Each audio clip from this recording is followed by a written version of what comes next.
professor da instituição, uma instituição do departamento, nesse momento ele se encontra morando fora da universidade. O maior detalhe sobre a sua vida acadêmica e profissional que você vai fazer pela divulgação, não vou ficar mérito para ele. E falando um pouquinho mais então sobre a terceira, setembro tem se tornado tradicional dentro da universidade. Esse ano nós somos desafiados a construir uma programação que trata sobre aprovações específicas, assuntos globais. E nós construímos uma semana com três palestras. A primeira era uma palestra, uma fala com alunos que fizeram a nossa situação,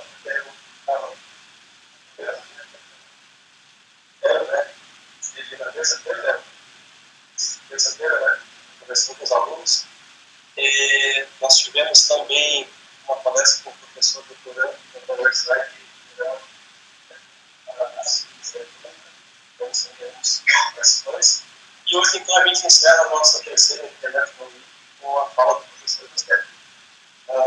Lembrando que após a fala do professor, todos vocês estão convidados, convocados a continuar assistindo as aulas em sala de aula. Aqueles que estão monitorando, aqueles que vão sair antes, aqueles que vão ficar até o final, todos vocês têm aula, tá, pessoal? E ao final da palestra, ao final da fala, vocês se vontade de fazer perguntas, tirar questões dúvidas.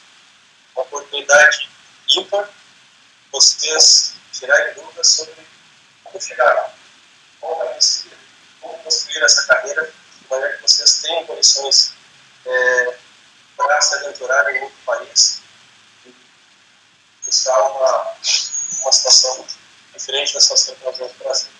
Então, professor, a partir desse momento eu passo a palavra para ti e fica à vontade, tá bem? Tá bom. Deixa eu aproveitar só um momento.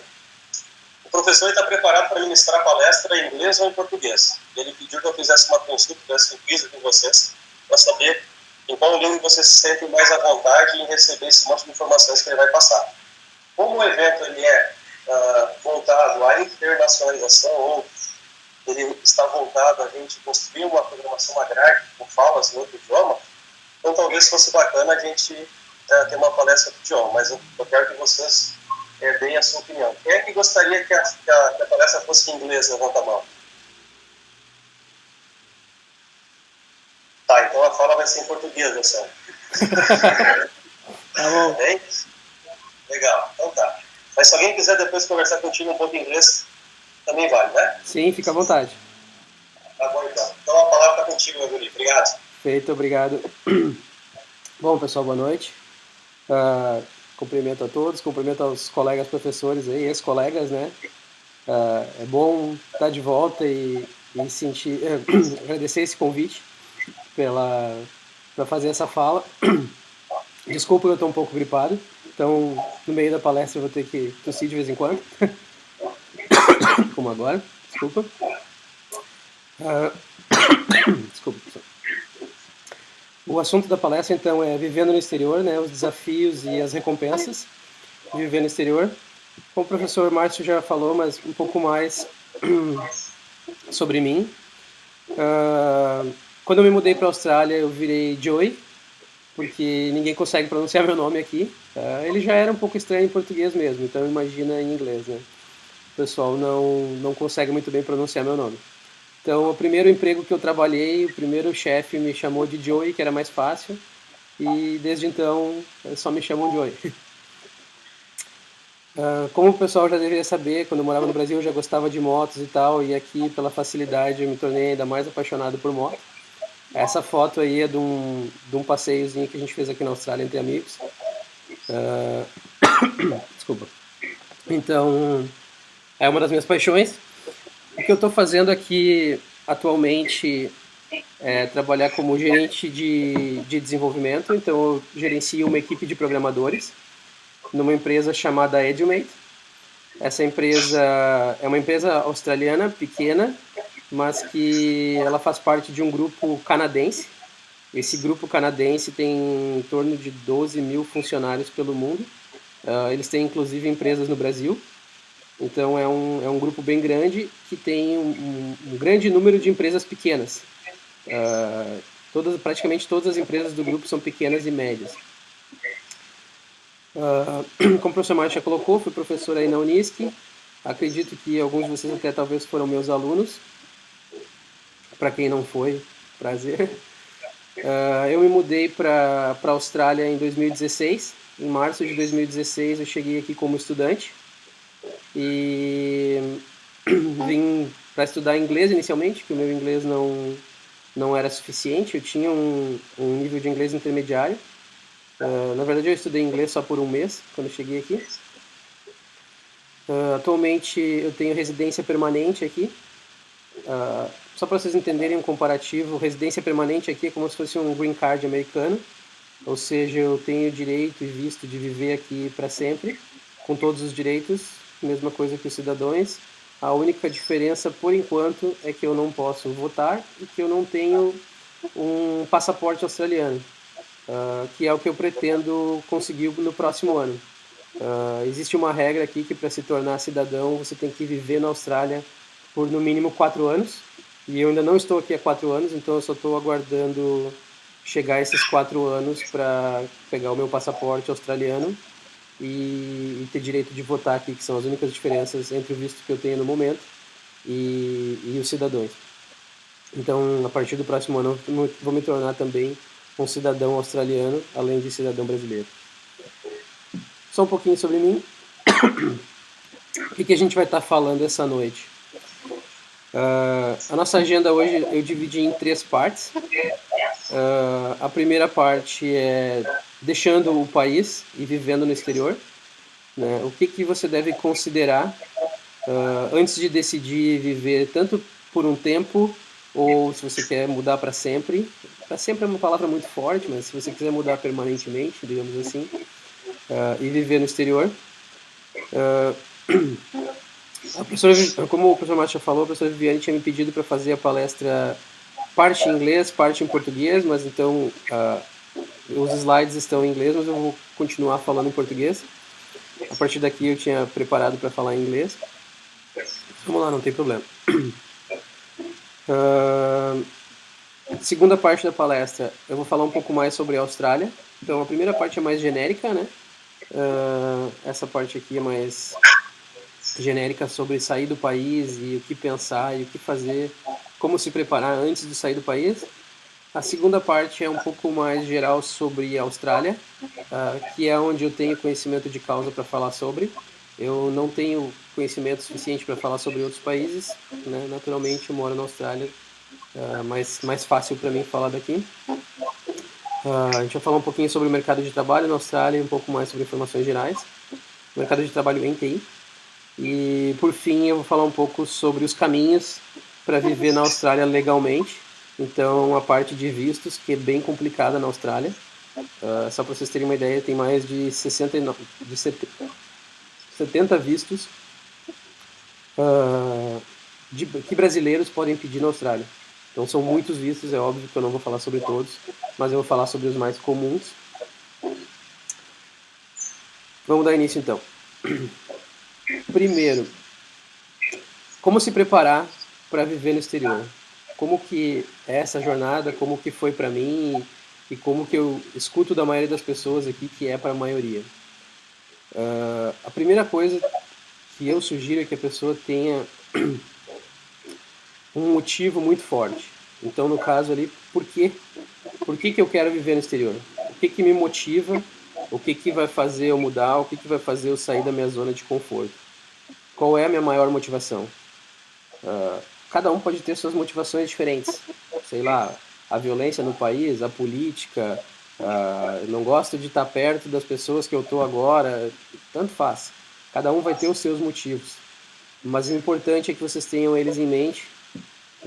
Eu me arriscaria até a dizer que é importante que vocês escrevam esse motivo, que é para vocês não esquecerem. Daqui 2, 3, 5 anos, quando as dificuldades chegarem, vocês lembrarem do que fez vocês mudarem. O que fez vocês saírem da zona de conforto e se mudarem de cidade, de país, para uma cultura diferente, para uma área diferente. E isso vem com a segunda questão, que é o que é importante para você. O que você valoriza? O que de fato é importante na tua vida? Porque essas respostas, elas vão guiar o caminho da pessoa que muda.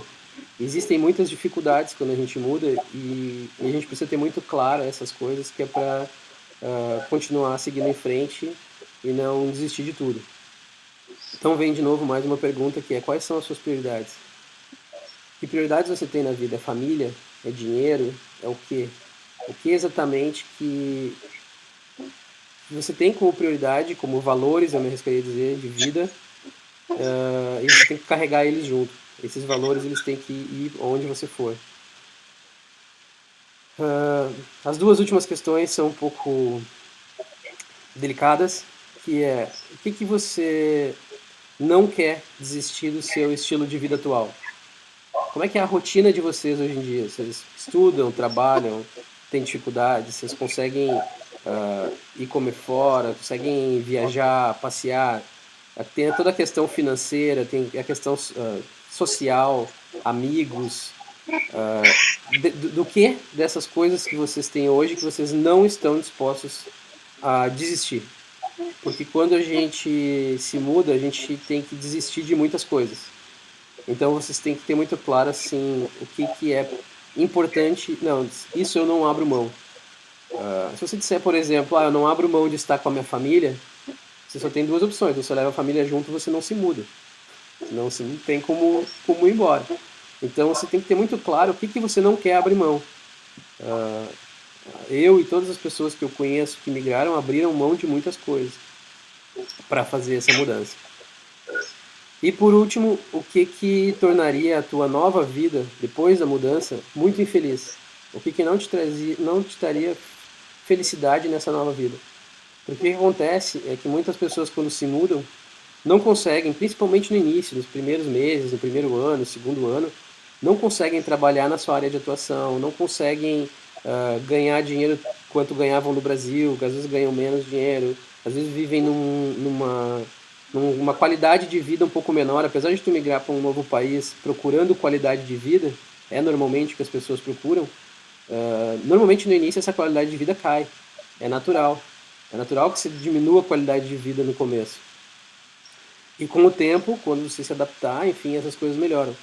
Mas você tem que colocar na mente o que você não abriria mão nessa qualidade de vida. É muito normal, sei lá, vamos dizer, menina vira faxineira no exterior, os rapazes vão trabalhar na obra, vão virar servente de pedreiro, vão virar garçom, lava-prato. Não tem nada de errado com essas profissões, mas tem gente que não gosta. Tem gente que diz que não faria isso de forma nenhuma. Tem gente que não faria algumas coisas. Então você tem que ter claro o que você está disposto a fazer. Porque talvez você tenha que fazer isso. Não necessariamente.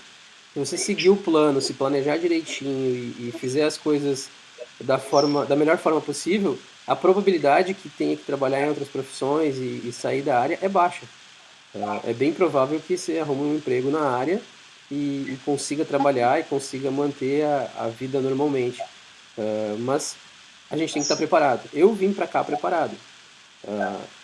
A minha vida no Brasil, posso dizer que era bem confortável, e eu saí do Brasil preparado para, se tivesse que trabalhar na obra ou se tivesse que lavar pratos, eu faria. Não precisei, não precisei fazer, graças a Deus, mas se tivesse que fazer, eu faria sem problema algum. Algumas coisas que eu tive que fazer, eu fiz porque eu gostaria de fazer, na verdade. Fora da área, por exemplo, eu já fiz entrega. Não sei se no Brasil já está o Uber Eats, que é a entrega de comida. Acredito que deve ter. Eu já fiz Uber Eats aqui, bem tranquilo, nas horas vagas, depois da empresa, coisa assim, pega a mochilinha e vai fazer a entrega. De moto, de carro, tanto faz. De bicicleta. Essas coisas se tornam normais, coisas que às vezes no Brasil se tornaria vergonhoso, que a gente, não vou falar pra ninguém que eu fiz isso. Tem muitas coisas que a gente tem vergonha no Brasil, que aqui no exterior a gente fica essa vergonha e desaparece. Essas coisas não existem. E o interessante é que aqui ninguém desvaloriza ninguém por causa disso. Então a gente vê, como eu comentei, o pessoal da obra, às vezes o pessoal sai do trabalho e vai no banco com a roupa toda suja de cimento, com não sei o quê.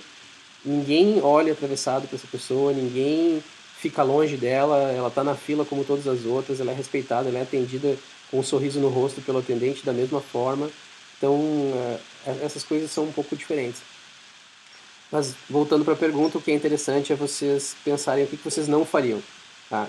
Eu já ouvi muita gente dizer, muita menina dizer, por exemplo, não faço faxina. Não faço, de jeito nenhum. Tudo bem, é uma opção, não quer fazer, não faz. Se prepara para fazer outra coisa. Mas vocês têm que ter claro isso, o que eu faço, o que eu não faço, o que eu estou disposto a desistir, o que eu não estou disposto a desistir, porque pode acontecer. Não quer dizer que vá acontecer, mas pode. É um ambiente totalmente diferente, um ambiente que vocês nunca viram, que a gente não sabe o que esperar, a gente não sabe o que vai acontecer, então é uma coisa que a gente precisa estar preparado. Uma vez que a gente decidiu ir embora, e está preparado e quer desistir, tem as motivações, respondeu todas aquelas perguntas do slide anterior, a primeira coisa que vem à cabeça é escolher para onde eu vou ir. Como que eu vou escolher um país para ir? A gente escuta falar de muitos países, de muitos lugares, em tal lugar é isso, em tal lugar é aquilo. Tal país não existe corrupção, tal país os políticos dormem em kitnet, que nem tem um vídeo circulando na internet aí há muito tempo. Então a gente fica imaginando, eu queria morar lá. Mas na verdade o que a gente ouve falar nem sempre é realidade. Nem sempre o que a gente ouve falar aí no Brasil, estando aqui, convivendo com as pessoas, eu descobri que a realidade às vezes é um pouco diferente. Só para dar um exemplo, um pensamento que eu tinha quando vivia aí, por exemplo, é que a China, os chineses e as pessoas na China são muito inteligentes, eles vão se destacar sempre no mercado, eles vão estar sempre à frente de qualquer pessoa de outro país, são muito educados. Eu tinha uma impressão assim muito elevada, num alto nível dos chineses. E chegando aqui, trabalhando e convivendo com chineses, eu vi que não é bem assim. Eles são pessoas normais, tem chineses de todos os níveis, tem chineses muito inteligentes, ao mesmo tempo que tem chineses que não tem tanta inteligência assim, para não ofender ninguém, né? Não se destacam tanto assim, e a conclusão que eu cheguei foi que, por que a gente tem essa impressão? Porque tem muita gente na China. Então, como tem muita gente, aqueles que se destacam são aqueles que a gente vê, e aí a gente tem a impressão que são todos. Mas não são todos, são os que se destacam.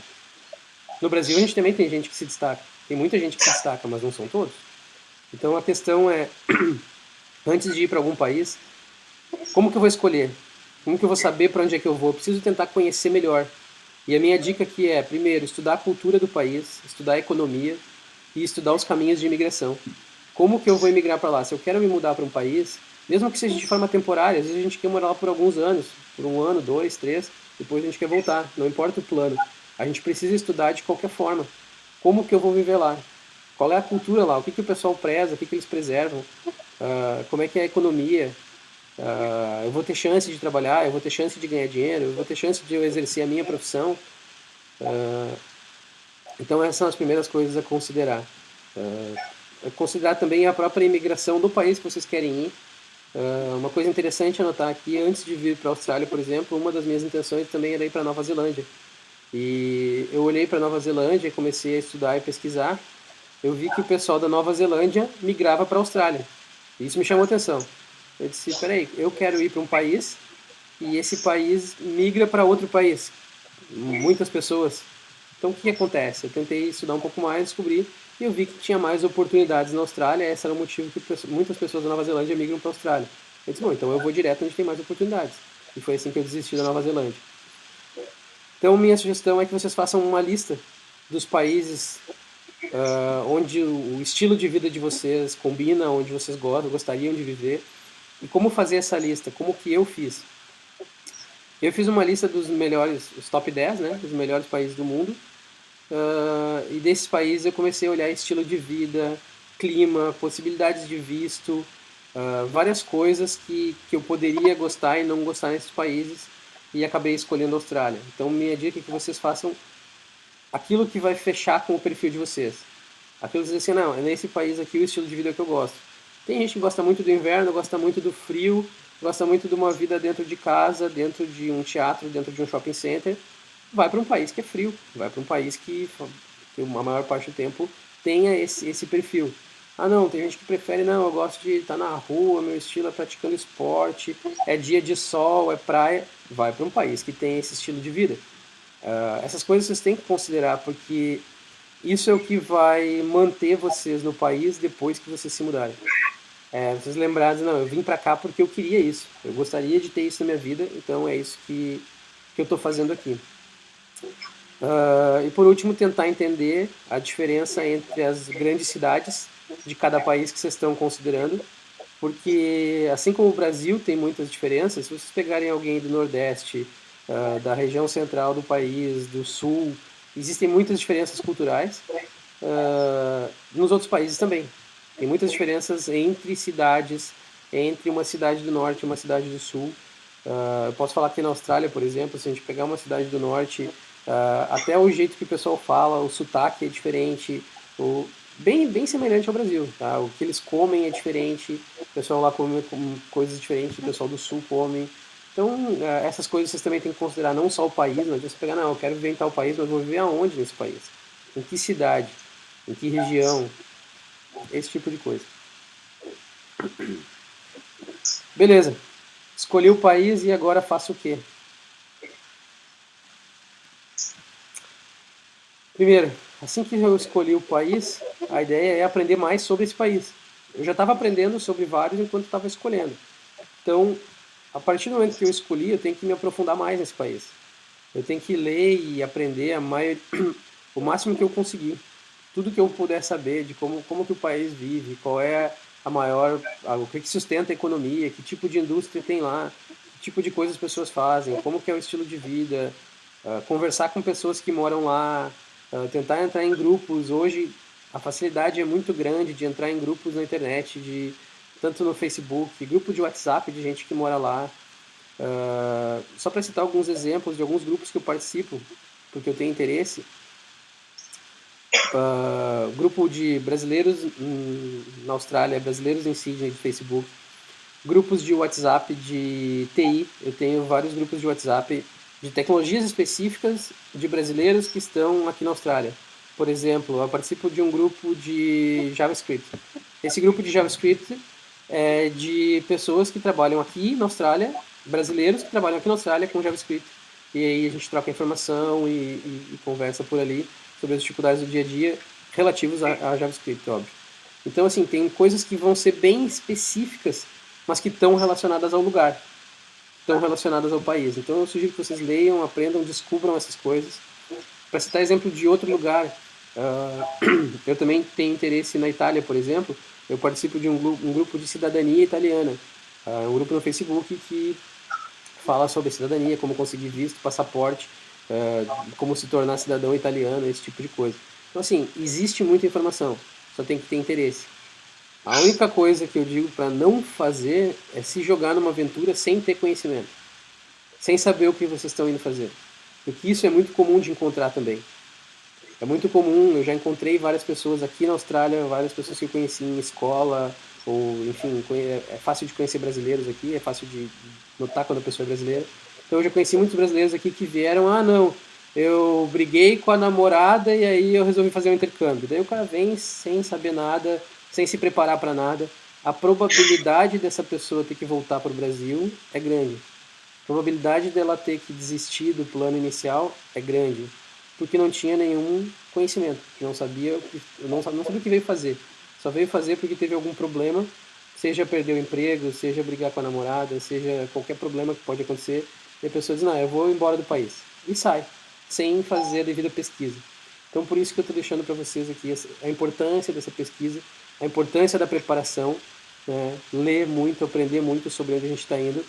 A segunda parte aqui, entender sobre os vistos desse país que vocês querem ir e tentar achar uma forma legal de viver lá.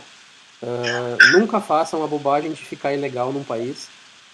Isso é péssimo, é horrível. Então nunca tenham aquela péssima ideia que alguns têm de não, eu vou ir como turista e não vou voltar. Dessa forma vocês não têm direito nenhum, não dá pra fazer nada, é muito complicado, não façam isso, não façam isso de forma alguma. Todos os países, absolutamente todos, têm uma forma legal de receber estrangeiros. Inclusive o Brasil tem, então todos os países têm forma de receber estrangeiros de uma forma legal, uma forma que vocês vão estar dentro da lei, vocês vão talvez ter direitos, talvez não ter tantos direitos quanto cidadão, mas que vocês pelo menos vão estar lá legalizados. Então tenta entender o tipo de visto que existe, como funciona para conseguir esses vistos e crie o caminho de vocês. Crie o caminho para chegar lá, para chegar num visto de residência, para chegar numa permanência, se é isso que vocês querem. Ou pelo menos para ficar por algum tempo, como ficar por um tempo legalizado. Como ficar por um tempo que vocês possam estudar, trabalhar, ter uma vida normal durante esse tempo. Se preparem para a nova vida. Tá? Se preparem para o que vocês vão encontrar. Se preparar como? Vocês vão para um país de língua diferente, que é o que normalmente acontece, estudem o idioma, se sintam confortáveis com o idioma, tentem entender o sotaque do idioma daquele país, tentem escutar vídeos, ver telejornais, coisas no YouTube tem, vocês podem procurar, vai ter vídeo, vai ter filmes daquele país, tentem se acostumar com o idioma e principalmente com o ouvido daquele país. Eu tive muita dificuldade quando cheguei aqui com o inglês australiano. O inglês australiano, normalmente no Brasil a gente estuda inglês americano, então quando chega aqui o inglês australiano ele é puxado do britânico. O britânico já é um pouco mais complicado. O australiano então é um negócio que parece um terceiro idioma. A gente até brinca, os próprios australianos brincam que eles falam australianês, eles não falam inglês, porque é um sotaque muito puxado. Tudo que tem R no final vira A, então tipo broda, moda, boda. Então é bem complicado. No começo eu não conseguia nem pedir uma água, tá? Mesmo já tendo um nível de inglês intermediário para avançado, eu chegava num lugar e não conseguia pedir uma água porque o cara não entendia water, ele não entendia water. Então foi complicado. Minha sugestão é estudem muito o idioma e tentem acostumar o ouvido antes de viajar. Aprendam diferentes qualificações, tá? Tentam aprender qualificações diferentes que possam levar vocês rapidamente para o mercado de trabalho. Falando de TI, um exemplo que eu posso dar aqui é de um conhecido que eu tenho que era programador Java no Brasil. Ele era um programador Java sênior, tinha um bom conhecimento, ele tinha mais de 10 anos de experiência em Java. E ele viu que aqui, para ele entrar como Java, não era bem o que ele queria. Apesar de Java estar em demanda aqui, mas não era o que ele queria. Ele não queria entrar como Java aqui por algumas coisas que ele viu do mercado. Ele queria entrar na área de DevOps, de infraestrutura e de desenvolvimento, de arquitetura, de aplicações, principalmente de AWS, e de arquitetura de cloud, essas coisas. Então ele rapidamente fez cursos de cloud, fez certificações AWS, ele fez várias coisas que poderiam levar ele mais rápido para o mercado de trabalho aqui. E deu certo. Ele chegou aqui e ele conseguiu rapidamente entrar no mercado de DevOps e trabalhar como DevOps. Isso também vale para outras coisas, não só para TI. Isso também vale para você, sei lá, fazer um curso de barista, aprender a fazer aqueles malabarismos com as garrafas e servir drinks. Pode ajudar um monte se vocês estiverem precisando de dinheiro. Tá? Então, assim, qualquer coisa que vocês acharem interessante, aprender nunca é demais. Eu aconselho vocês a aprenderem alguma coisa diferente do que vocês já sabem, diferente do que vocês já fazem, também antes de viajar, que é para aumentar as chances de vocês não passarem por dificuldades. E uma coisa muito importante que eu vejo aqui também, desculpa pessoal, é preparar as pessoas perto de você. Preparar as pessoas que te rodeiam, familiares, pai, mãe, amigo, namorada, esposa, filhos. Se vocês vão trazer essas pessoas junto, né, no caso de namorada, esposa e filhos, a probabilidade é grande que vocês tragam junto. Bem pouco provável que vocês vão trazer amigos ou pais, mas é importante que vocês preparem todo mundo. Se você tem uma família, a dificuldade aumenta. Aumenta a dificuldade financeira, principalmente, de trazer essas pessoas, mas isso reduz um outro problema, que é a saudade, que é você chegar aqui e se sentir sozinho, sentir que não tem amigos, sentir que não tem familiares, enfim. Quando você traz família, isso ajuda. Então é importante vocês prepararem as pessoas perto de vocês, tanto para vir junto com vocês, ou para não vir junto, preparar para a distância, como que vocês vão ver os pais de vocês, quando que vocês vão falar com eles, quando que vocês vão voltar para o Brasil. Normalmente a gente sai, a primeira vez a gente sai com uma passagem de ida e volta, por mais que a gente não saiba exatamente quando, mas a gente sai com uma passagem de ida e volta. Então é importante preparar também as pessoas perto de vocês.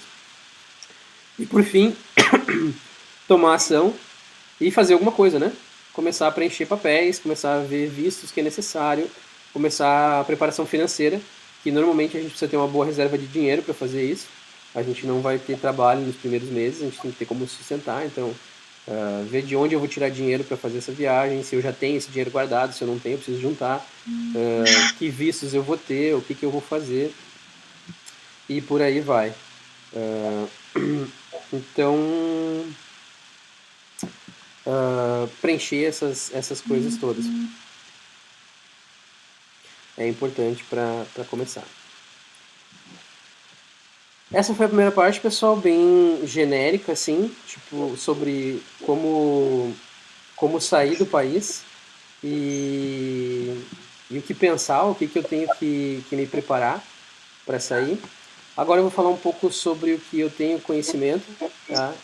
O que eu tenho vivido, o que eu tenho visto aqui nos últimos anos, que é mais a parte da Austrália em si, e também para ajudar vocês naquela escolha de países. Será que a Austrália é um país para vocês? Se vocês têm interesse em se mudar, será que esse é um dos lugares que vocês têm interesse? O que acontece aqui e como que as coisas funcionam? Primeiro, a Austrália é para mim? Será? Primeira coisa que eu coloco é que a Austrália está entre os 10 melhores países do mundo para se viver, para se morar. Pelo relatório que eu vi em 2019, ela está em sétimo lugar. Isso flutua, já teve em quinto, em sexto, muda de acordo com os anos. Melbourne, que é uma cidade mais ao sul aqui, já teve entre as melhores, já foi a primeira, já foi a melhor cidade do mundo para se viver durante 6 anos consecutivos, se não me engano. Agora caiu, mas já teve na lista da melhor do mundo, já foi a melhor do mundo, e óbvio continua sendo muito bom. Então essa é uma coisa que eu considero bastante, e realmente eu pude comprovar. A qualidade de vida que se tem aqui é realmente diferenciada quando você tem uma vida organizada. Eu posso dizer que acontece com muitos estudantes, principalmente, que vêm para cá e dizem: não, eu preferia minha vida no Brasil. É natural, porque chega aqui, não tem direitos, tem que fazer as coisas por conta. Às vezes no Brasil a pessoa vivia na casa dos pais, gastando o dinheiro dos pais, chega aqui, tem que ganhar o próprio dinheiro, tem que viver em comunidade, normalmente tem que dividir casa. Aí as pessoas acham que a vida aqui não é boa. Mas se você olhar uma pessoa que nasceu, cresceu e se criou aqui, a qualidade de vida é muito melhor. Ou então, se você passar essa barreira inicial, sim, eu posso garantir que a qualidade de vida é muito melhor. Estações do ano. A Austrália tem estações do ano bem diferenciadas também, assim como a gente tem aí no sul do Brasil. Então tem verão, outono, inverno e primavera. E o clima também é bem similar ao clima do Brasil. É uma coisa que me chamou bastante atenção quando eu vim, tá? Que eu não gostaria de viver num lugar frio. O meu estilo de vida é mais outdoor, então eu prefiro estar na rua, eu prefiro ir na praia do que ir no shopping center, esse tipo de coisa. E a Austrália é bem propícia para isso, né? Essas separações de estações e tem sol a maioria dos dias, chove pouco. Eu tô falando mais de Sydney agora, tá? Não tanto da Austrália como um todo, porque a Austrália, assim como o Brasil é grande, a Austrália também é muito grande. E também tem variações. Se você for mais pro norte, chove mais, por exemplo, e não faz frio. Aqui em Sydney, o clima é bem parecido com o do sul do Brasil, ou seja, é frio no inverno. Agora, por exemplo, deve estar uns 12 graus aqui. E então o clima é bem parecido aqui em Sydney. A gente tem frio no inverno, calor no verão inclusive a época do ano, que é inverno e verão, é a mesma, diferente do hemisfério norte, onde é invertido. Aqui a gente também está no hemisfério sul, então as estações do ano são bem similares e temperatura similar, enfim. Para quem gosta de praia, a Austrália tem muita praia, são mais de 10 mil. Então dá para visitar uma praia por dia por vários anos e não conseguir visitar todas elas. É uma coisa bem interessante. Posso afirmar que as praias são muito bonitas. Não sei, cada um de vocês deve ter uma história de vida e um conhecimento diferente, mas para mim, eu não tinha conhecimento de lugares tão bonitos assim. Eu não tinha tido a oportunidade de visitar lugares tão legais como eu tenho visto e tenho visitado nos últimos anos. Uh, a questão de um lifestyle outdoor, então a Austrália ela propicia que as pessoas vivam mais na rua. Se a gente sair às 5 da manhã, às 5 e meia da manhã, tem gente correndo na praia, tem gente andando de bicicleta. As pessoas são mais da rua. Tem muitos parques. A gente vê pessoa fazendo churrasco, por exemplo. O churrasco deles aqui é tipo o churrasco do pessoal do norte, do meio do Brasil, que é aquele churrasco na chapa e tal, na grelha. Aqui tem churrasqueira em praticamente todas as praias e parques. Então, final de semana, o que o pessoal faz com as crianças, as famílias, é ir para um parque e fazer churrasco. Ou ir para um parque e levar as crianças para brincar. O pessoal não tem tanto aquele estilo de vida de estar dentro de casa, ou de estar dentro de um shopping, ou que a diversão é ir no cinema. Não quer dizer que não tenha isso, tem, mas a maioria é outdoor, a maioria é na rua, num dia bonito, ensolarado e tá curtindo a rua. Esse é o estilo que predomina aqui na Austrália, que foi uma coisa que me chamou bastante atenção antes de vir. Quando eu comparei com boa parte da Europa ou com o Canadá, que eram as minhas opções também, e eu vi lá muito frio, muitas pessoas dentro de casa e esse tipo de coisa, eu optei pela Austrália, era mais o meu perfil.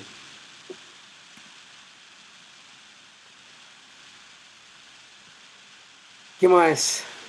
Tem no inverno aqui neve, depende da região, óbvio, né, nas montanhas, tem estações de esqui. Aqui próximo de Sydney tem um lugar que eu já fui nos invernos passados, esse ano eu não fui ainda, mas nos invernos passados eu fui numa estação de esqui que fica umas 4 horas de carro aqui de Sydney. Uh, Coisas que eu nunca tinha feito também, como esquiar, snowboard, esse tipo de coisa. Ver uma montanha de neve eu nunca tinha visto.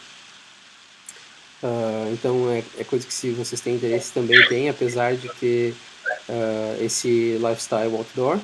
Também tem frio e neve para quem gosta, mas não é o ano todo. Uma coisa que me chama muita atenção é esse segundo item, Good Work-Life Balance. Isso daqui quer dizer que o pessoal trabalha bastante, eles não são vagabundos de forma alguma, mas eles valorizam muito a vida pessoal. É muito comum, às vezes, você estar no trabalho. O horário de trabalho aqui normal é das 9 da manhã às 5 da tarde. É o business hours que eles chamam. E é muito normal, às vezes, depois das 5 da tarde, você fica 10, 15 minutos mais. Se tem alguém ainda saindo da empresa, o cara vai bater nas tuas costas e vai dizer: cara, vai embora, já passou da hora, o que você está fazendo aqui? Não fica depois do horário, não trabalha extra. Uma coisa que, pelo menos eu sentia das empresas que eu trabalhei no Brasil, era o oposto. Você era valorizado se você ficava mais tempo na empresa. Aqui não, aqui se você fica mais tempo na empresa, a pessoa diz: olha, por que você está aqui mais tempo? Vai embora, vai cuidar da sua família, vai cuidar da sua vida. Volta amanhã, amanhã você resolve. Ah, mas tem um problema importante. Amanhã você resolve. A menos que seja que o mundo está caindo, ou um servidor está desligado, está parado, no nosso caso de TI. Se não for isso, amanhã você resolve. Ah, não, mas é só um bug no sistema. Sim, mas ninguém mais vai trabalhar hoje. A pessoa só vai trabalhar amanhã, amanhã você resolve. Então, esse balanço de vida pessoal e de trabalho é uma coisa que me chama bastante atenção aqui. E é uma coisa que, quando eu comparei com os Estados Unidos, por exemplo, óbvio, eu não estive nos Estados Unidos, então eu estou falando sobre o que eu ouço falar, mas me passaram, inclusive o meu antigo manager, ele era americano, e eu podia perceber dele que o estilo de trabalho era muito mais hard, que ele trabalhava muito mais, que ele ficava mais horas, e das pessoas que eu ouvi falar é que nos Estados Unidos esse trabalho ele é muito mais puxado. Ele é muito mais. O pessoal valoriza muito se você trabalha mais, trabalha extra, esse tipo de coisa. Não é uma coisa que acontece aqui na Austrália na maioria. Sempre, pessoal, é bom lembrar, eu estou sempre falando de maiorias. Não quer dizer que seja todos.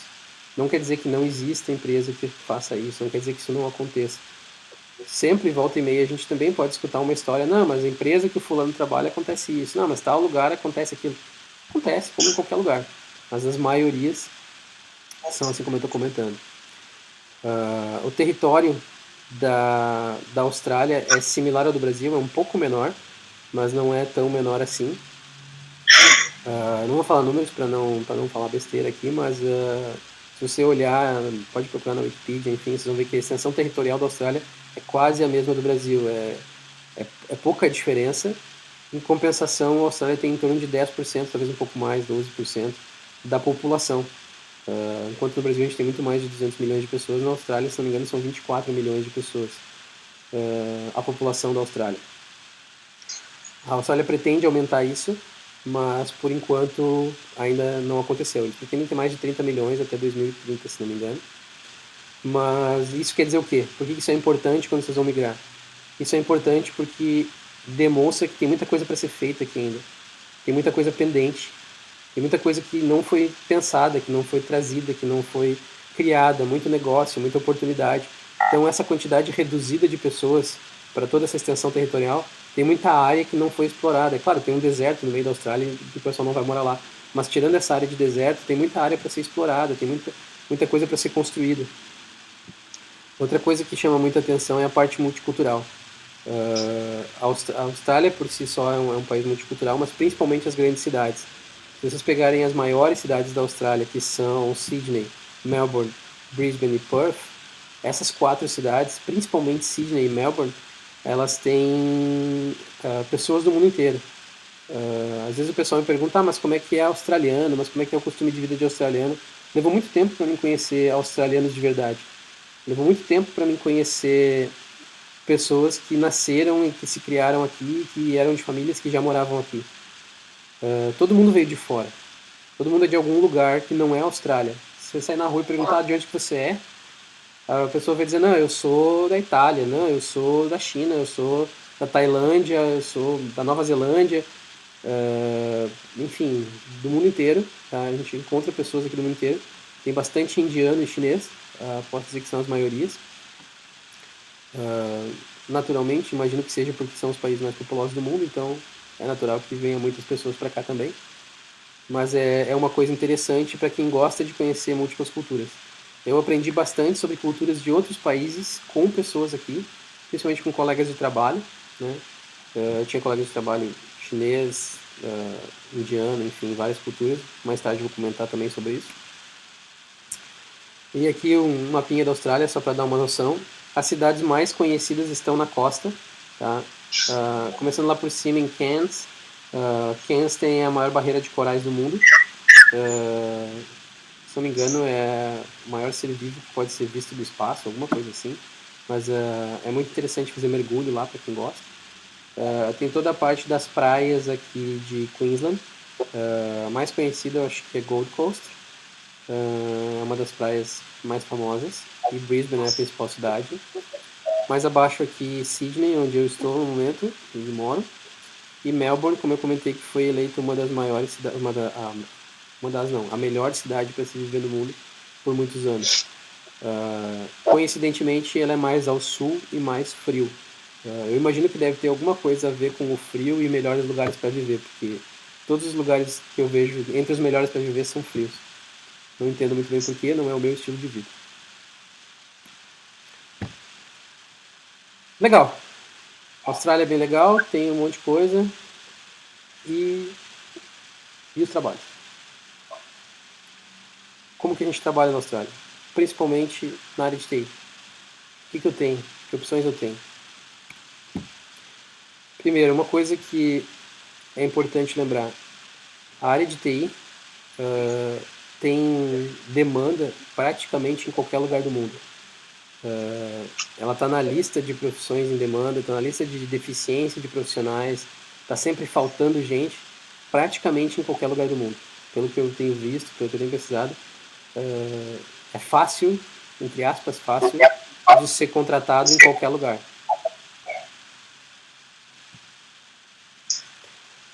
Só para dar uma ideia, aqui na Austrália, eu peguei os 2 principais sites de procura de vagas, os 2 principais sites de emprego.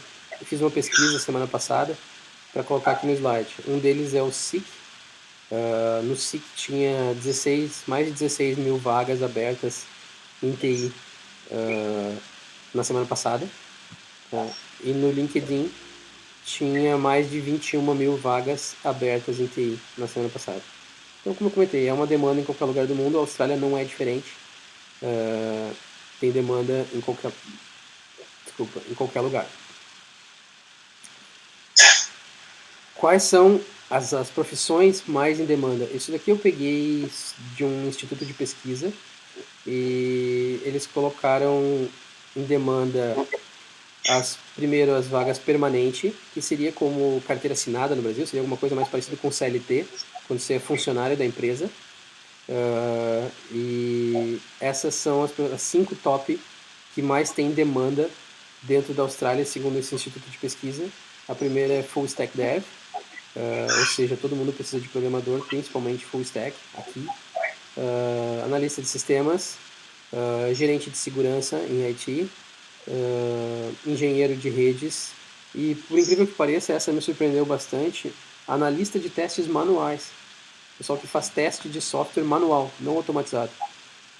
Não quer dizer que não tenha vaga para automatizado, tem muita vaga para automatizado, mas tem bastante pessoas já que fazem teste automatizado.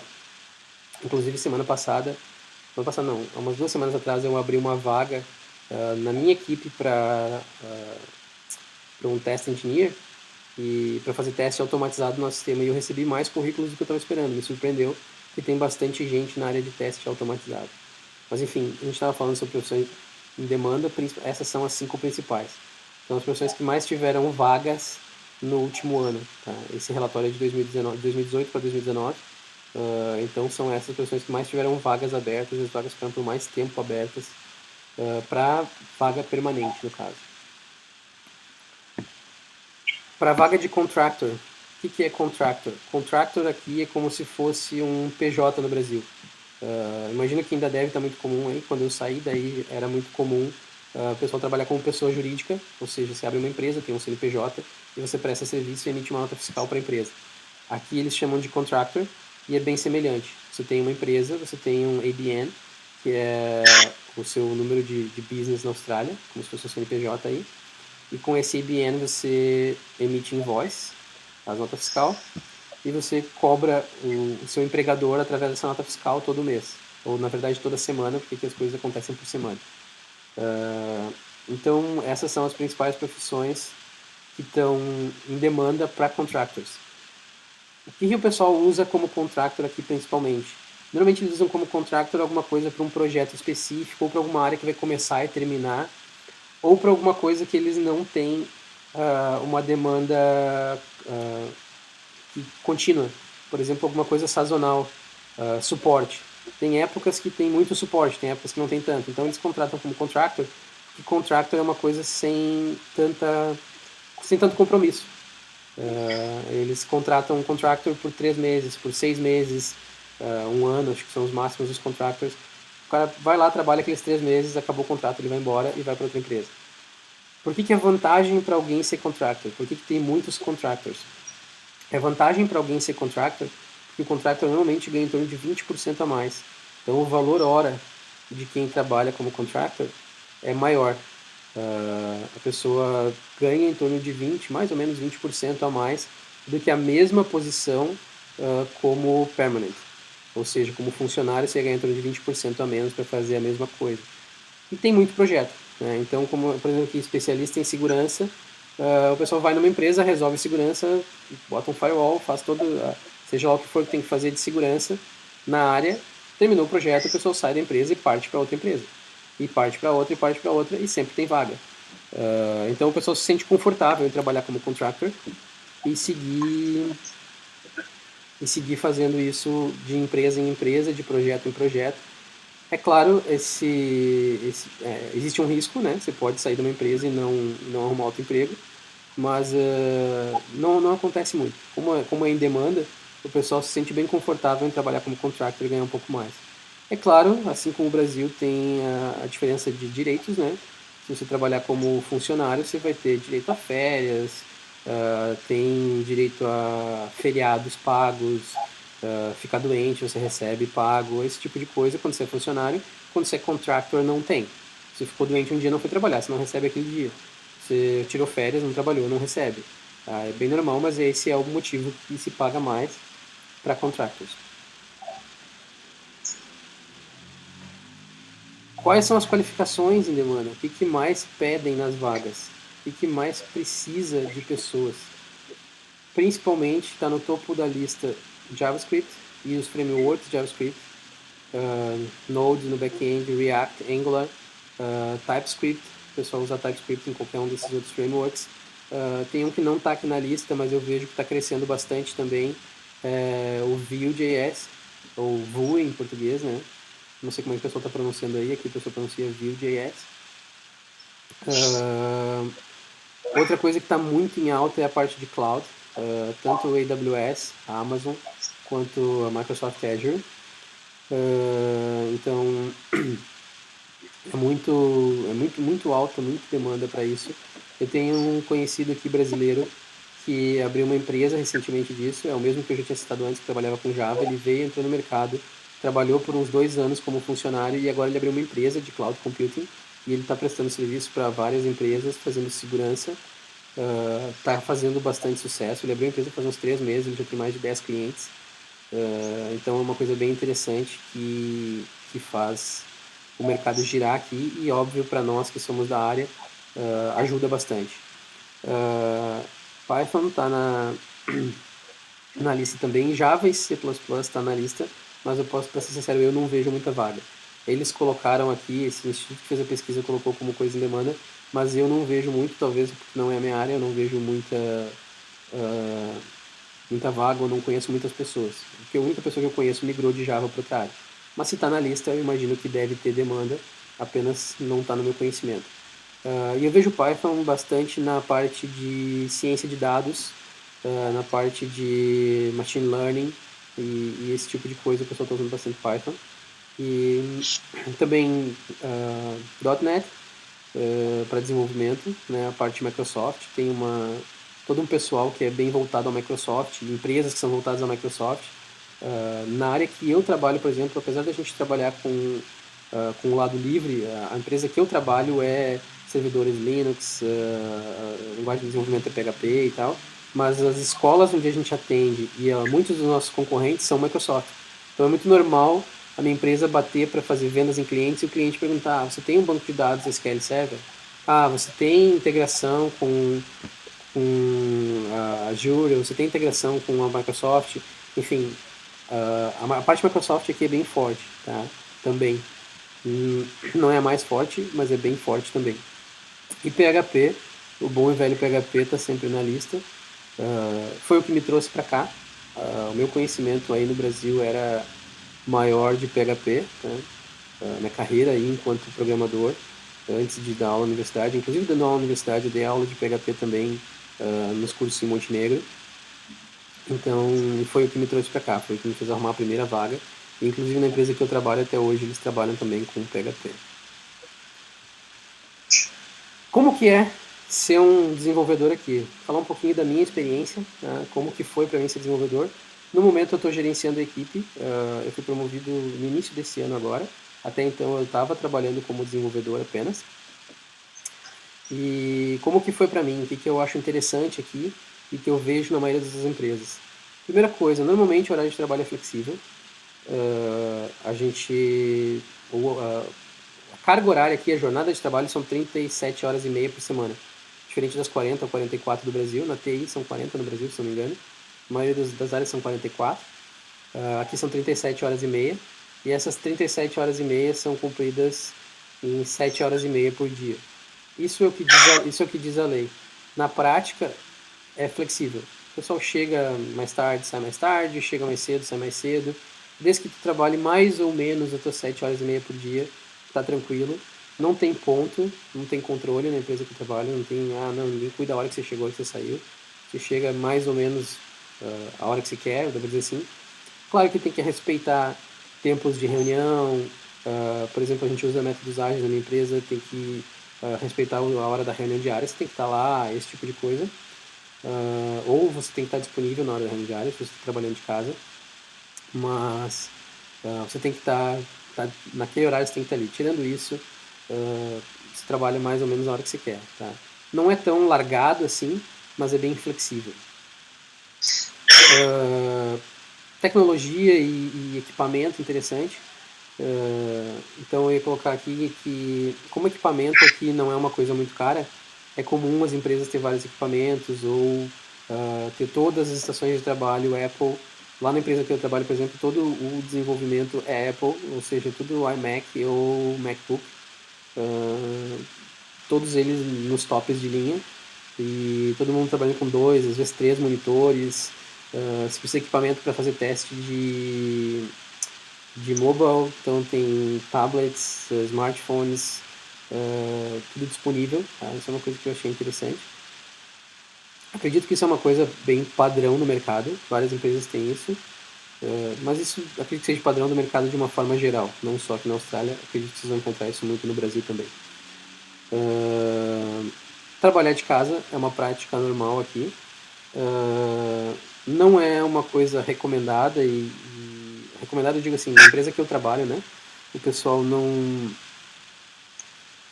eles preferem que a gente esteja no escritório, mas quando é necessário, quando a gente precisa trabalhar de casa ou quando a empresa precisa por algum motivo, é normal. Existe a possibilidade, existe o ambiente e você pode. Algumas pessoas têm laptop da empresa, então elas trabalham em casa usando o computador da empresa. Algumas pessoas que não têm, elas têm a opção de trabalhar em casa usando o material delas, mas é a opção. Se ela quiser ir para o escritório está sempre aberto. Uma coisa bem interessante aqui é cultural, normalmente na maioria dos escritórios, e não só na área de TI, praticamente qualquer escritório tem cerveja na sexta. Desculpa. O pessoal normalmente, sexta depois do almoço, o pessoal já faz um almoço mais tendido, às vezes já toma uma cervejinha no almoço, volta à tarde, toma uma cerveja na empresa mesmo. É claro que não vira uma festa, né? Mas você está ali mais descontraído. Sexta-feira é o dia que o pessoal já vai com uma roupa mais descontraída. É a cultura da sexta, que a gente diz. É uma coisa bem interessante. E ainda coloquei aqui a cerveja na sexta ou quando necessário. Porque às vezes quando a gente fica ali tentando resolver um problema e passa horas e não consegue e tá estressado e não sei o que, precisa de uma cerveja. Vai lá, abre uma cerveja. É aceitável. Ninguém diz nada, ninguém acha ruim, ninguém acha feio, muito menos vão te chamar de bêbado por causa disso. Cerveja é um modo de dizer, né? Você pode tomar outros drinks, alcoólico ou não. Mas é interessante. O time multicultural, deixa eu pular um aqui, vamos falar do time multicultural, eu acho interessante também, que no meu time tem, por exemplo, um italiano, uma indiana, uma chinesa e um grego, e agora recentemente a gente contratou um brasileiro. E o diretor do produto é australiano.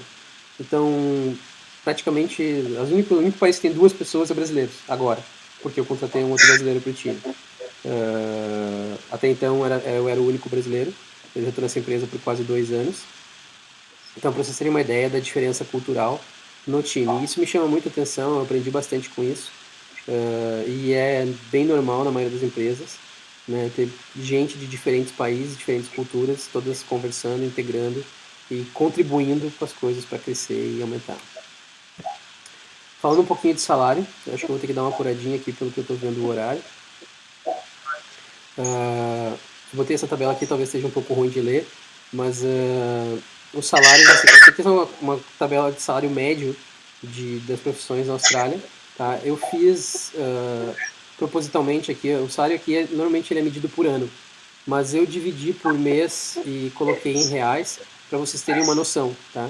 E aqui para dividir por mês eu não dividi por 12, eu dividi por 13, porque no Brasil a gente tem 13º salário, então eu coloquei o valor anual deles aqui dividido por 13, considerando como se tivesse um 13º salário. E se a gente dividir por 13, esse é o salário médio das profissões. Vamos pegar desenvolvedor aqui. Por que eu estou falando de desenvolvedor nível médio, não sênior, tá? Não alguém que já tem anos de experiência. Não alguém que saiu da universidade há 1 ano ou 2 e está começando a carreira. Isso é uma coisa interessante, eu falei que saiu da universidade. E no Brasil é comum a gente estar na universidade e também trabalhar. Aqui não. O pessoal estuda, termina a universidade, faz projetos na universidade e vai para o mercado de trabalho. Então ele vai ter experiência de trabalho em torno de 1 a 2 anos depois de sair da universidade. Coisa que não é normal no Brasil, né? A gente já vai trabalhando e fazendo universidade. Aqui eles consideram muito a formação. Você precisa se formar. Então vir para cá sem se formar, quase que um tiro no pé. Termina a universidade, finaliza o que estão fazendo e vem para cá. Algumas coisas em destaque aqui, por exemplo, o engenheiro de redes, em torno de, vamos lá, R$ 24.000 por mês de salário, ou um desenvolvedor com mais de 2, 3 anos de experiência, tá, que eles já chamam de Senior Developer, você vai ganhar em torno de 120 mil ano, tá, isso é a média, tem mais e tem menos, é bem fácil de ser mais.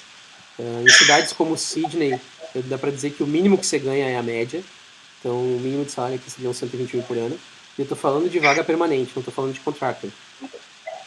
Aqui eu estou falando de vaga permanente quando você é contratado pela empresa e ainda tem a questão de férias pagas, de dias de doença. Na Austrália você tem direito a 10, você tem direito a ficar doente 10 dias. Você não precisa nem trazer atestado na empresa, você pode simplesmente ligar para o chefe e dizer, estou doente, não vou trabalhar. 10 dias por ano você pode fazer isso sem nenhum problema maior. Mais que 10 dias eles vão começar a descontar dinheiro. Então aí uma ideia, uma noção de salário para ver se estimula alguém, se alguém gosta desses valores.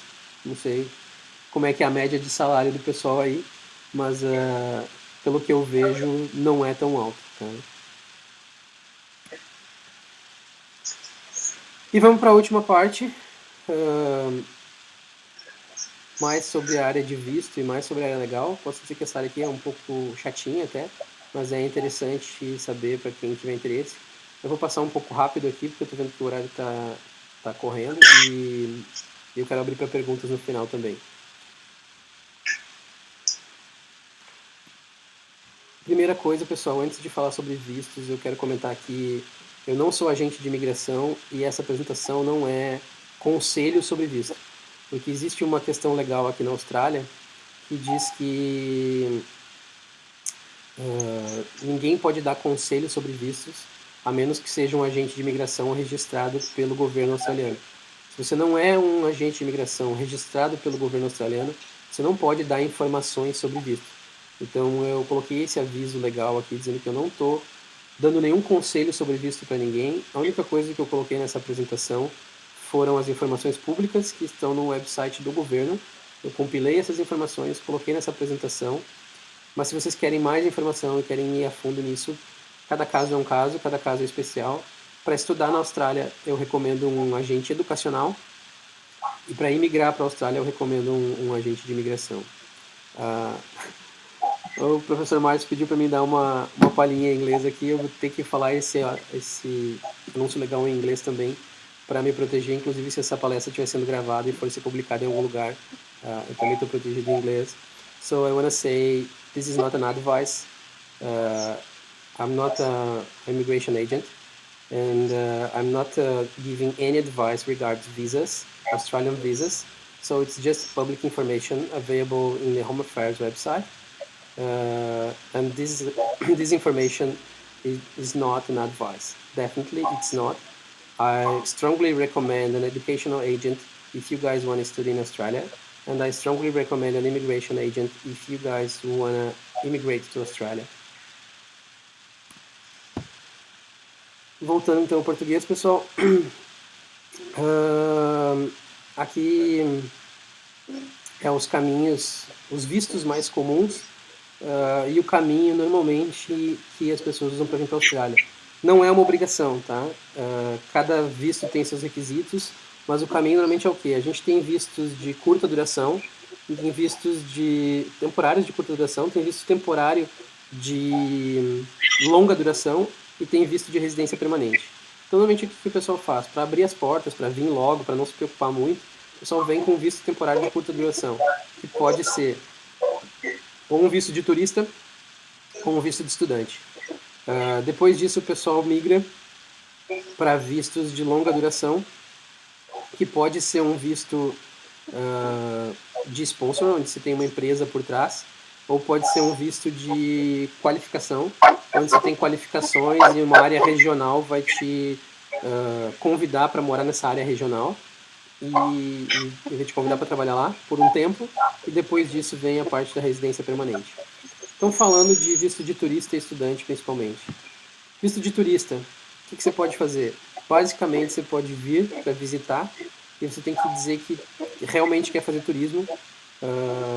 não está aqui para ficar e nem para estudar e nem nada diferente disso. Você pode estudar até 3 meses,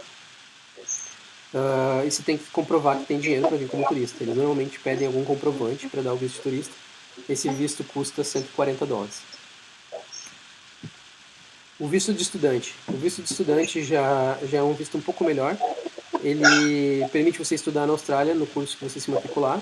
Você pode se matricular tanto num curso de inglês quanto num curso técnico, numa universidade ou num curso de mestrado. Eu fortemente recomendo cursos de mestrado aqui. Então, se vocês terminam a universidade aí e vêm fazer um curso de mestrado aqui, é interessante, porque ele dá caminho para visto de residência, vou falar depois. Ele dá caminho depois do mestrado para você ficar 2 anos aqui trabalhando e depois conseguir um visto de residência. Coisas que você precisa saber para visto de estudante: você tem que ter um seguro-saúde, que você precisa pagar, enfim, ter um seguro-saúde para garantir, porque você não tem direito a seguro-saúde público daqui. Você tem que ter dinheiro suficiente para estar na Austrália pelos meses que você decidir estudar. Então, normalmente, o pessoal vem com visto de estudante de 6 meses e tem que comprovar que tem pelo menos $1.685 por mês que vai ficar aqui. Se for ficar sozinho, se for trazer família, óbvio que esse valor aumenta. E a imigração pede esse dinheiro na conta. Ou dinheiro na conta, ou comprovação que tem uma renda, que vai continuar tendo uma renda que vai suprir esse valor por esse tempo que estiver aqui. Tá? Normalmente o que o pessoal tem é dinheiro numa poupança e manda os extratos. É o mais comum. Tá? Dizer, olha, eu tenho dinheiro para me manter lá. Quer dizer que vocês vão gastar esse dinheiro? Não, normalmente não. Você vem para cá, trabalha aqui, você tem direito de trabalhar, como tem aqui em cima. Você tem direito de trabalhar até 40 horas por cada 2 semanas. Isso quer estudar em torno de 20 horas por semana, é como se fosse um trabalho meio turno. Se você é estudante, você tem que estudar. O seu principal objetivo é estudar, não trabalhar, então você tem direito de trabalhar metade do tempo. E é por isso que eles dizem que você tem que ter dinheiro para se manter aqui. Eles exigem, o governo exige que você tenha dinheiro para se manter aqui. Com esse trabalho de 20 horas por semana dá para se manter, mas não dá para guardar dinheiro, não dá para ficar rico, dá no máximo para renovar o visto. Falando então sobre os vistos de sponsor, é quando uma empresa te dá um emprego, né, ou quando você tem qualificação, mas ainda a gente vai falar sobre os vistos temporários. Então tem esse visto aqui que é o TSS, Temporary Skill Shortage. Esse visto custa em torno de $2.500, $2.455 na verdade. Esse é o valor só do visto. Normalmente as pessoas gastam muito mais com agente de imigração. Ele te dá direito de trabalhar na Austrália por até 4 anos, estudar, mas não receber nenhum auxílio do governo nos estudos, não pode ter nenhuma bolsa ou nada que o governo vai te ajudar nos estudos, mas você tem direito de estudar. Pode viajar para dentro, para fora da Austrália quando quiser, e pode ser um caminho para residência permanente, depende do stream que você escolher. Ainda esse visto você precisa ser nominado por uma empresa tem que te sponsorar no caso. Você tem que ter pelo menos 2 anos de trabalho, de experiência na área, né, para conseguir ter caminho para residência. Depois você tem que comprovar que tinha experiência antes. Se você não tiver essa experiência, esse visto não vai te dar caminho para residência depois. Tem que ter, óbvio, as skills necessárias, né, as qualificações necessárias. Trabalhar somente para uma empresa, você não pode trabalhar para outras empresas, só para aquela empresa que está te sponsorando. E atingir um nível mínimo de inglês. Esse nível mínimo de inglês está descrito nessas provas aqui. O governo aceita qualquer uma delas, tá? Tanto o IELTS, OET, TOEFL, PTE, que é um teste bem australiano e o pessoal normalmente faz, e o Cambridge. Todos eles são aceitos e essas são as notas mínimas. Essa nota não é muito alta, tá? É uma nota bem baixa até para cada um desses testes, que é o mínimo só para atender esse visto. Tem o visto de graduado temporário. Esse visto ele é dado para quem fez um mínimo 2 anos de estudo aqui, entre 2 e 4 anos de estudo, e ele é uma permissão para você trabalhar por mais um tempo depois que você se formou. Você pode trabalhar 40 horas, você não pode ter mais de 50 anos de idade e tem que ter uma proficiência mínima de inglês. Se você estudou aqui por 2 a 4 anos, você vai ter a proficiência de inglês. Então esse é um visto que te permite ficar aqui por um tempo para tentar conseguir um outro visto. É bem interessante. Também existe um stream para quem é de fora. Se vocês fizeram a graduação aí, por exemplo, e querem vir para cá e conseguir esse visto, existe a possibilidade, tem que dar uma olhada nas regras mais a fundo, mas existe a possibilidade de ficar esse tempo aqui depois de formado. Tá? Tem que ler as regras e ver como fazer. Tem o Skilled Visa, que é um visto por qualificação regional. Tá? Esse visto é temporário também. Você vai para uma área regional da Austrália onde tem demanda de profissionais. Área regional, assim, é um estado específico. Todos os estados têm. Óbvio que nos estados onde tem as principais cidades é mais difícil. Por exemplo, em New South Wales, que é o estado de Sydney, é mais difícil de você conseguir um skill de visa regional do que conseguir em Victoria, do que conseguir em Western Australia, que é na cidade de Perth. Então, se você for para essas cidades, a probabilidade de você conseguir um skill de visa regional é mais alta. Mas também o número de oportunidades é um pouco mais baixo. Você pode ter um pouco mais de dificuldade de encontrar trabalho.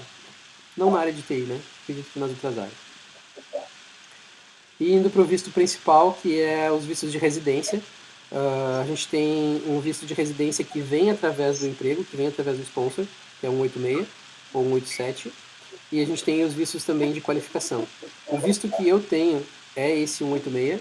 Então, quando eu cheguei aqui, eu consegui um emprego e essa empresa me deu esse sponsor, digamos assim, me deu o emprego e assinou para mim, junto à imigração, de que eu estava empregado e que eu tinha todas as qualificações e tal. E, óbvio, eu tive que comprovar a qualificação, comprovei conhecimento de inglês e fui direto para esse visto de residência permanente. A minha residência permanente saiu em fevereiro de 2017.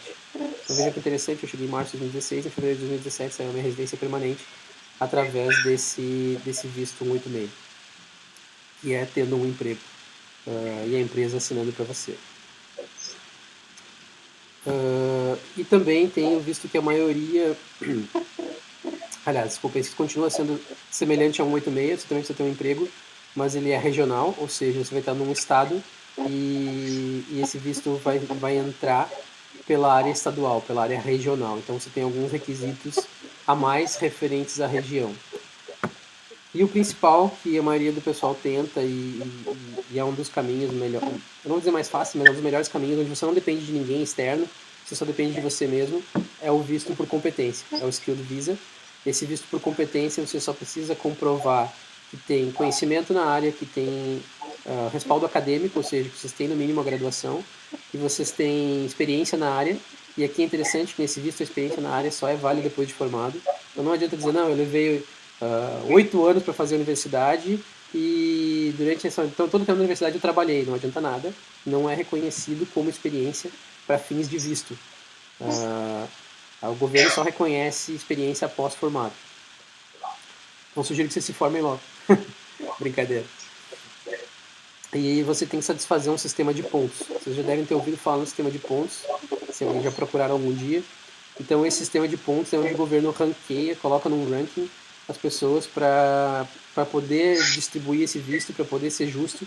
Então ele diz assim, você tem que ter no mínimo 65 pontos e conforme a concorrência você vai, óbvio, entrar numa fila. E esses pontos são adquiridos dessa forma, através da idade. Se você estiver entre essas faixas de idade, você vai ganhar esse número de pontos. Por exemplo, menos de 25 anos, entre 18 e 25 você ganha 25 pontos. Entre 25 e 33 anos você ganha 30 pontos. De 33 a 40 você volta a ganhar 25 pontos. E de 40 a 45 você ganha 15 pontos. Mais que 45 já está fora, eles não aceitam mais. Nível de inglês, de acordo com o seu nível de inglês, e aí esse nível de inglês volta lá para aqueles testes. Vocês podem olhar cada teste, qual a nota do teste que equivale a Competent, Proficient e Superior. Então vocês podem comparar lá, se vocês conseguirem comprovar a última faixa de nota do teste. No IELTS, se não me engano, é de 8 a 9, a nota máxima do IELTS é 9. Se vocês tirarem mais que 8, vocês vão conseguir 20 pontos. Ou no PTE, se vocês tirarem mais de 79, que é o máximo, se não me engano, é 89. Então, se vocês tirarem mais de 79, entre 79 e 89, vocês vão conseguir 20 pontos. Também ajuda. Experiência. Menos de 3 anos não dá experiência, de 3 a 5 anos fora do país, no caso, né, fora da Austrália, vai te dar 5 pontos, 5 a 8 anos vai te dar 10 pontos, e mais de 8 anos, ou pelo menos 8 anos, vai te dar 15 pontos de experiência fora do país.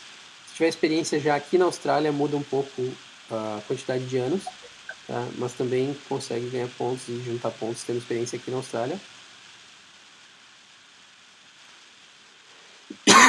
Desculpa. E com relação à qualificação profissional, então se você tiver doutorado na Austrália, ou se tiver graduação fora, mas numa instituição reconhecida, ou tiver um diploma na Austrália, enfim, aqui entra a parte da qualificação e educação, por isso que é tão importante vocês se formarem antes de vir, porque isso ajuda muito no sistema de pontuação, ter o diploma daí. Basicamente, sobre os vistos é isso. Tem um último visto aqui que eu nem vou entrar tanto em detalhes, mas é um visto de família, que uma outra forma de você conseguir viver aqui na Austrália é casando ou tendo um filho que já mora aqui na Austrália. Então, no caso, se você casar com alguém que já tem residência permanente ou que é australiano, essa pessoa pode te sponsorar para vir para cá e ter residência permanente também. Então, passa por um caminho de um visto temporário por um tempo.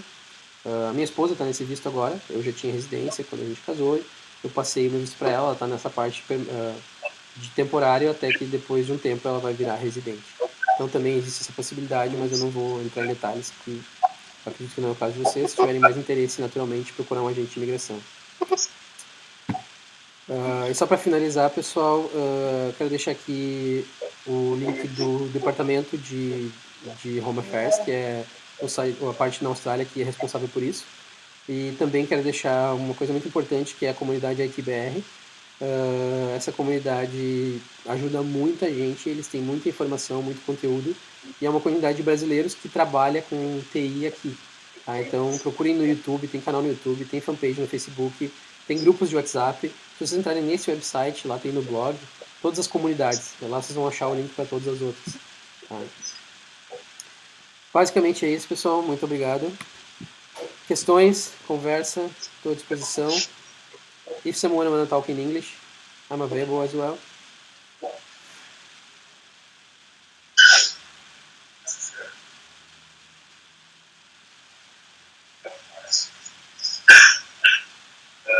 Obrigado, Gessane. Perguntas? Eu não sei se eu posso usar esse microfone aqui. Alguém tem pergunta? Alguém tem pergunta? Estou escutando, Furtado. Está me ouvindo? Estou escutando. Ok. Está aberto a perguntas? Alguém? Ninguém quer fazer pergunta? Ih, não gostaram. Não, gostaram sim, mas eles são tímidos. Só um pouquinho que eu vou levar o microfone.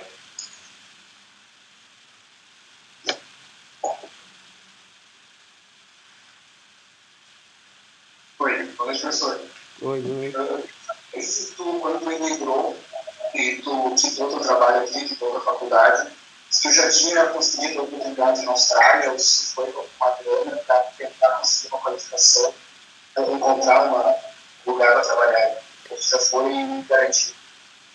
E se tu não foi garantido, tu achou muito difícil no início?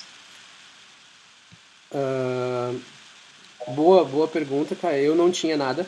Eu vim como estudante. Na verdade, eu nem vim como estudante. Eu vim como partner de estudante. A minha ex-mulher na época, minha ex-namorada no caso, e ela veio para estudar inglês e eu vim como partner dela, mas o visto era de estudante.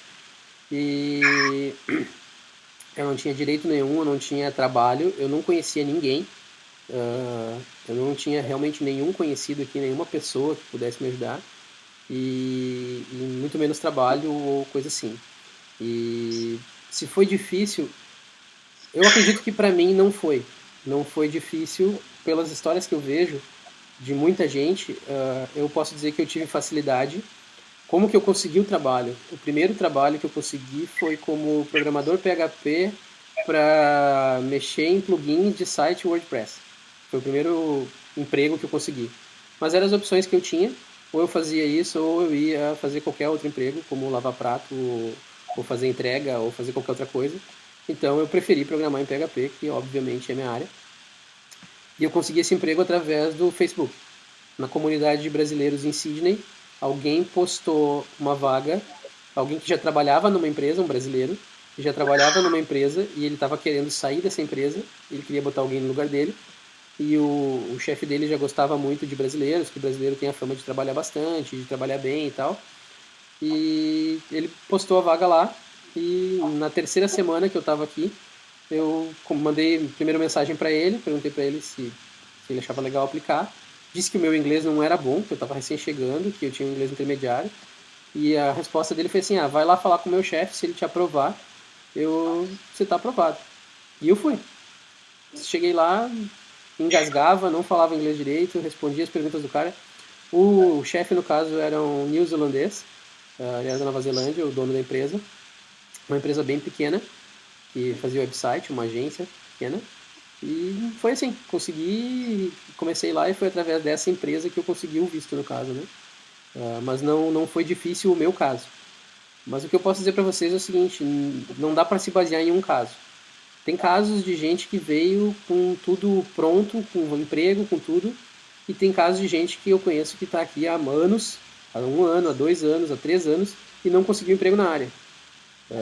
Eu conheço gente da área de TI que está aqui há mais de ano fazendo entrega, está aqui há mais de ano trabalhando em restaurante. Então, assim, o mais importante de tudo que eu vejo é a preparação, tanto preparação de inglês quanto preparação técnica, porque aqui tem muita vaga na área, mas as vagas exigem conhecimento. Isso é uma coisa que chama atenção. A vaga exige conhecimento. Se não tem conhecimento, não contrata. No Brasil era muito normal, pelo menos nas cidades do interior eu via. Se alguém está querendo aprender JavaScript, se alguém está querendo aprender programar, a empresa contrata e deixa lá o cara aprendendo, trabalhando e fazendo as coisas até que vai. Aqui na Austrália isso não acontece. Se você tem conhecimento, você é contratado, se você não tem, você não é.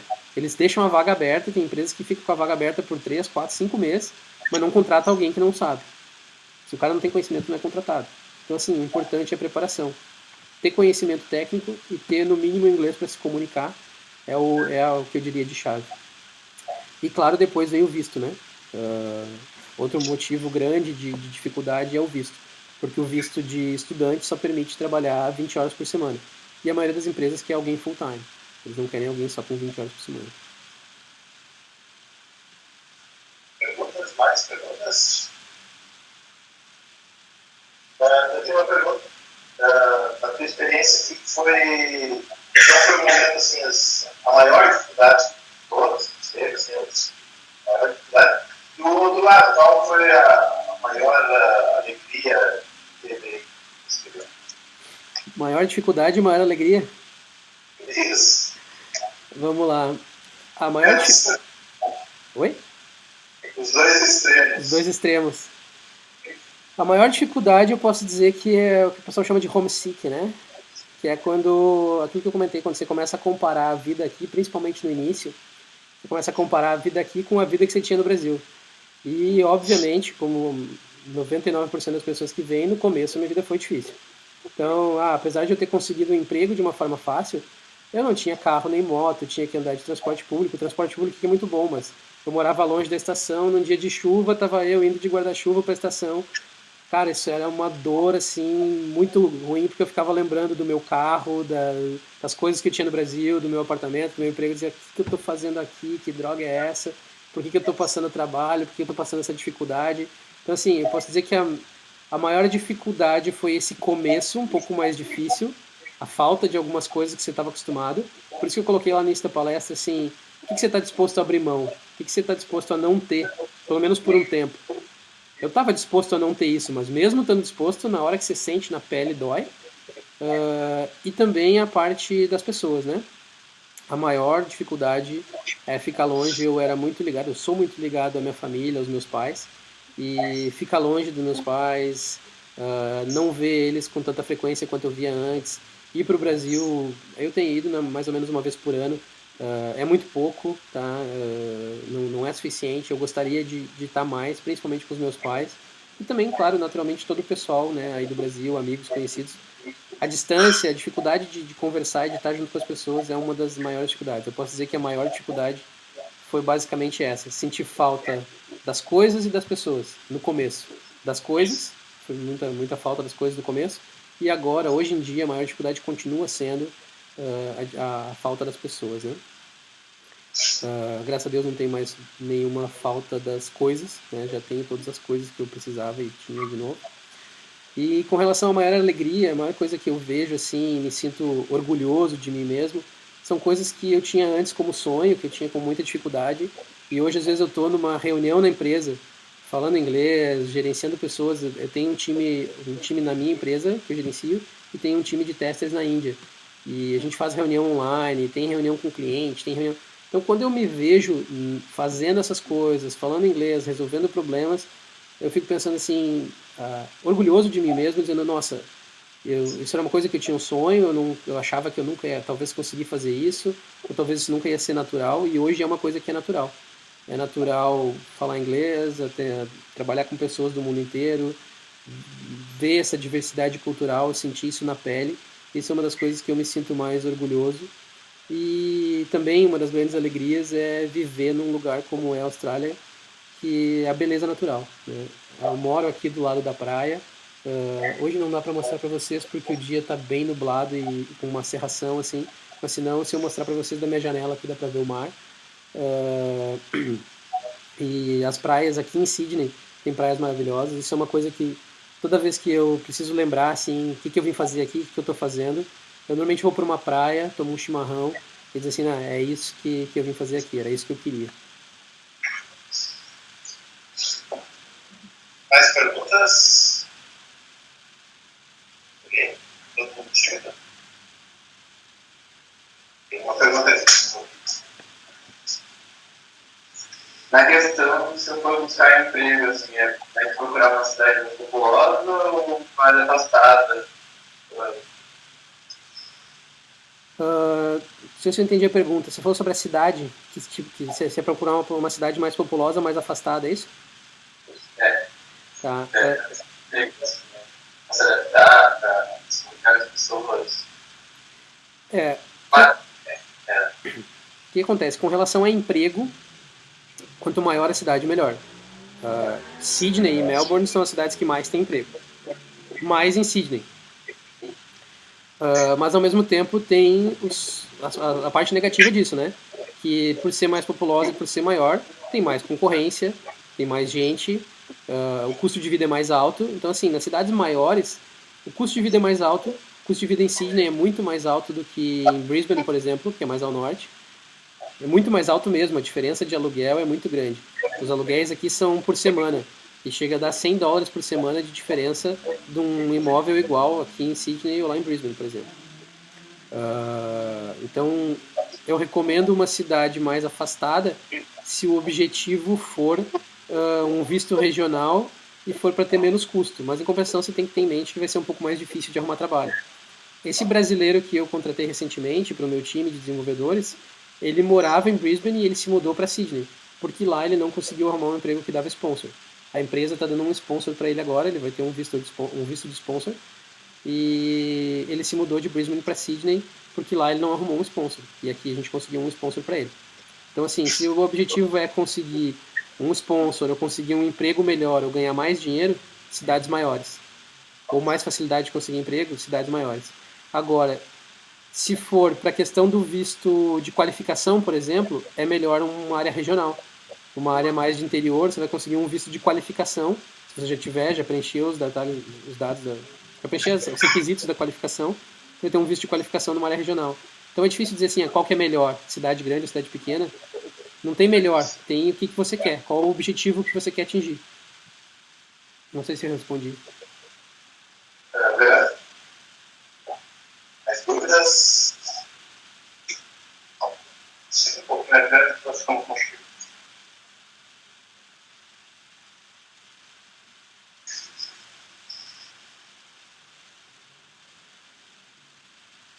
Olá, conversando também.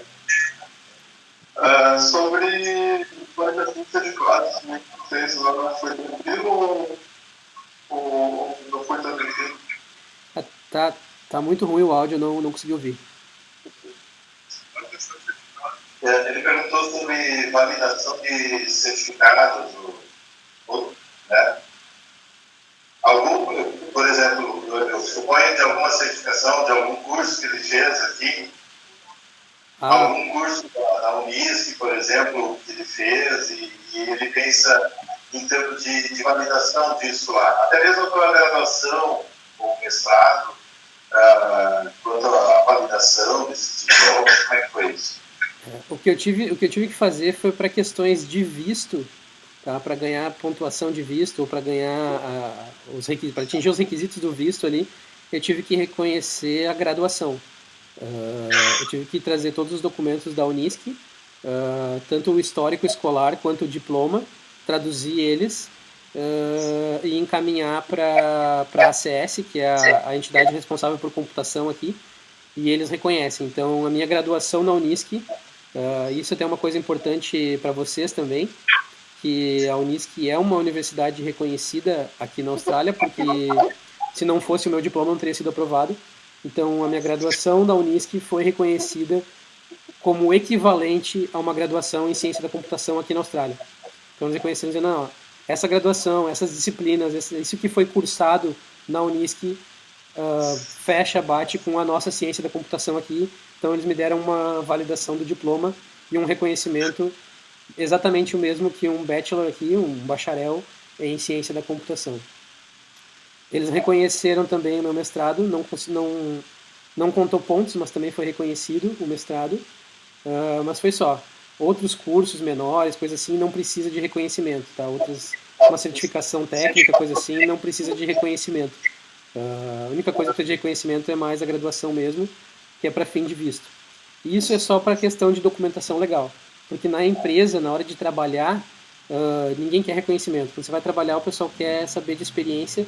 E é claro, eles querem saber se você tem uma certificação, mas ninguém vai pedir para ver o seu documento de certificação. Eles vão querer saber se você consegue fazer as coisas. Então, para fim de trabalho, a certificação só é válida para pôr no currículo, mas não tem um reconhecimento em si. Agora, para documentação de visto, sim. E praticamente eu não tive dificuldade, foi só encaminhar esses documentos para a ACS, traduzidos, e eles reconheceram, acho que em 3, 4 semanas eles reconheceram e me deram o equivalente ao diploma de ciência da computação australiano.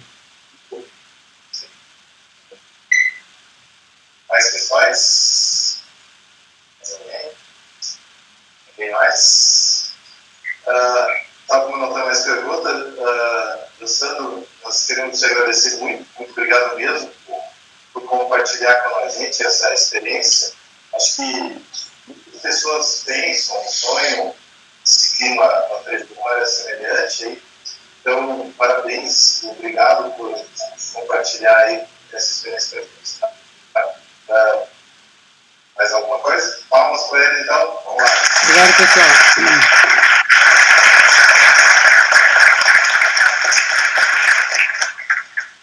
Obrigado, então, Luciano. Valeu. Muito obrigado, gente. Tchau, tchau. Tchau, tchau.